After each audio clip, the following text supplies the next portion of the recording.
Even if your macros are hitting perfect and your training model is perfect, if your recovery is off, you are not going to see results, or you're going to see like extremely slow results. What's going on? Dylan Conrad, DC Fitness, Metabolic Mamas podcast, YouTube, all that stuff coming to you live. Today, I'm going to talk to you guys about why your thyroid is most likely tanking your metabolism. Before I do that, if you're listening to this on iTunes or Spotify, please like, subscribe. If you're watching this on YouTube, like, subscribe, turn notifications on. All helps the algorithm.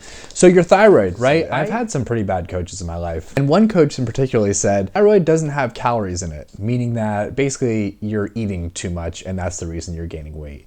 I even thought this for a little bit, that hormones in general had no effect really on your metabolism, until I did the research and really looked into it and talked to more experts in the field. Now, if you're a mom listening to this, postpartum, 6 months after you give birth, your hormones finally return to normal. But it's pretty interesting what happens hormonally and metabolically to your body. On one side, if you're breastfeeding or you're just more active because you're like taking the baby on walks or like moving around the house, you're getting more metabolic boost, right? On the other hand, your lifestyle is completely shifted and you're not sleeping, you're stressed as can be.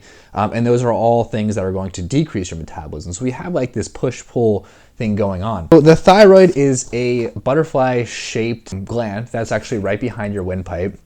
And I'm gonna get into basically what's happening there, how it works, and how to fix this issue. This, typically we're looking at hypothyroidism, right? That's a low production of thyroid.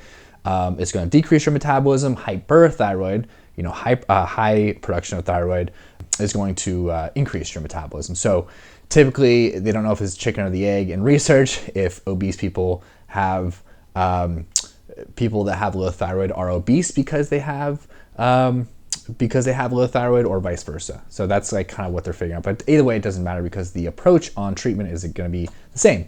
If you're stressed, right? If you're stressed, your body is in a state of fight or flight. The sympathetic nervous system is very dominant at that time. So that means the physiological processes that are happening for hormonal exchange, for hormone production, for just a lot of things aren't really the main focus of the body. The main focus of the body is more of like elevating heart rate, keeping you hyper aware. You're basically in like survival mode. Stress isn't a bad thing. Chronic stress is the bad thing. And then, that's basically what's happening to a lot of you new moms out there, right? Super stressed, just suffering maybe from mommy burnout.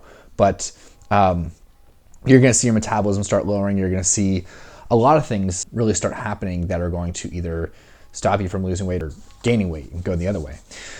So the thyroid gland, like I was saying, it's a butterfly-shaped gland right behind the windpipe. And basically what it does is you have, intake from food sources, right? And a lot of them have iodine in it. And iodine, when that is into the body, it's paired up and creates two molecules, T3 and T4. And so T4 is basically just 4 iodine molecules, by the way. But T4 is basically what circulates in your bloodstream, and then it finds tissues and it finds cells to interact with. And when it does that, it shaves off an iodine and becomes T3. And so you're looking at these equations and stuff happening, but from a physiological standpoint, again, if we're stressed, if we're not recovering, if we have a lot of inflammation in our body from our food sources, those exchanges for the tissue and the cell are just not going to happen. So there's going to be less thyroid production. And so what we're looking at as a result of less thyroid production is a lower metabolism. And so a lot of different ways, we can treat that. Obviously, I'm a big fan of blood work. I think everyone should get blood work every 2-3 months and just compare it over time. Should you go on meds? I don't know, talk to your doctor. I'm not a doctor, obviously, like I can't make those recommendations, but I would definitely have that conversation with your doctor. They're still going to suggest lifestyle and dietary changes. And those dietary changes and lifestyles are going to be really the long-term solution unless you are okay being on medication for the rest of your life, which is totally fine. But that's kind of like almost like a Band-Aid, right? So you want to do both approaches, or definitely do the lifestyle and diet approach so you can get that thyroid back to optimization, really get these tissue exchanges and these cellular exchanges with the hormones really happening, right? And so you can get that metabolism back. And so how can I optimize the thyroid, right? Basically the question becomes, how can I lower inflammation and how can I increase recovery? And so a couple different ways for there. One is obviously sleeping more. The other is getting more quality sleep. Decrease your stress volume. So if you're thinking about like the amount of time that you're stressed, and you can do that by like, everything's going to stress you out, right? But you can meditate or do breath work, which will obviously lower the amount of stress you're feeling for that length of time. So if you work 9 to 5, 5 p.m., do some meditation, do some breath work, and really chill yourself out. You can also decrease the stress intensity by taking out different stressors in your life, things that you don't need to do that are really just stressing you out. Supplement with chill pills, GABA, ZMA, ashwagandha. These are all different supplements that you can take that will really elicit a strong parasympathetic rest and digest. I personally take Prestige Labs Burn PM and Sleep Multiplier. Burn PM, I'm not in a deficit. It's usually like a cravings crusher and appetite suppressant, but it's also really chills you out. So I take about 3 of those at 5 p.m., put them by my desk so I just know where they are.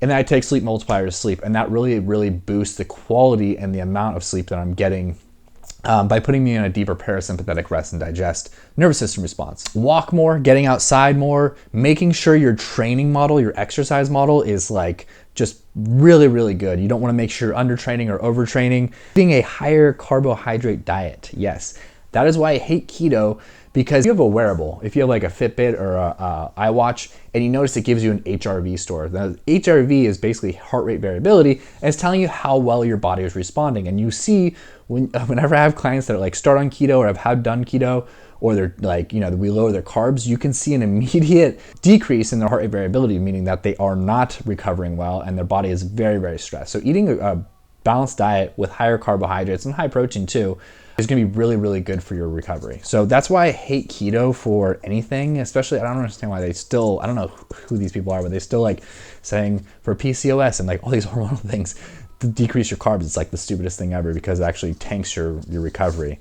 So this is why we have our white on rice accountability system, because these factors that we can control with the sleep and the meditation, all that stuff, these are things that we build into our white on rice accountability system for our clients, so we can really manipulate these variables until they have better recovery, hold them accountable for it until it becomes second nature and they can really just do it on their own. Then we can stack another habit and just really get the optimal recovery in there.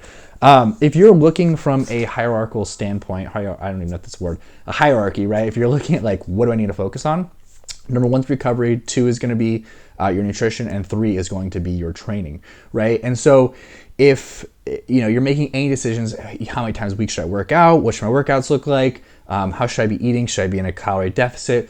Everything you were asking yourself, you always want to look at recovery first. Okay, am I sleeping enough? How are my stress levels? What am I doing to recover? Am I taking Epsom salt baths? Am I taking contrast showers? All these things, you want to figure out that first, because even if our training and nutrition is perfect, if this recovery piece is not dialed in, if you're not sleeping enough, if you're chronically stressed, if your body's just super inflamed because you have a shitty diet model, everything down the chain is not going to work, right? So even if your macros are hitting perfect and your training model is perfect, if your recovery is off, you are not going to see results, or you're going to see like extremely slow results, which is just a nightmare. So anyways, Dylan Conrad, DC Fitness, like, subscribe, turn notifications on, all that stuff. Hope this was helpful. This is why your thyroid is tanking your mommy metabolism. Hope you're doing well. Enjoy the rest of your day.